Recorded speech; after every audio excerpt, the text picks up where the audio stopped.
महत्त्वाची बातमी समोर येते। आशीर्वाद दिला नाही तर खात्यातून 1,500 रुपये परत घेणार रवी राणा यांनी हे वक्तव्य केलेलं आहे। तर मतदार बहिणींनी रवी राणा त्यांना धमकी देतात असं अंधारे म्हणाले। तर जेऊ दिलं नाही तर ताटातली ओवाळणी परत घेणाऱ्यांसाठी बहिणीनं पायताण काढावं की नाही असा सवाल रवी राणांवरून अमोल कोल्हे यांनी केलाय। रुपये आज मिळाले आणि उद्या तुमचा भाऊ म्हणून जर सरकारला विनंती केली की हे 3,000 रुपये हे 1,500 रुपयाचे 3,000 झाले पाहिजे, हे कधी म्हणू शकतो आपण? जेव्हा भर भरून त्यांना तुम्ही आशीर्वाद द्या।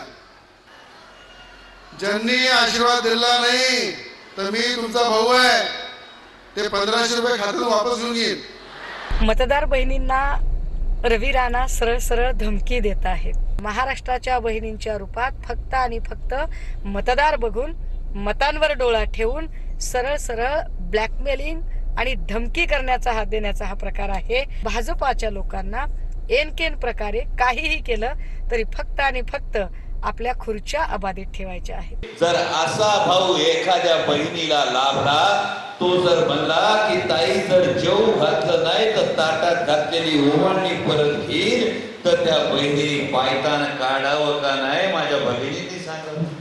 पद दिलं नाही तर पैसे परत घेऊ सत्तेतला एक आमदार म्हणतो।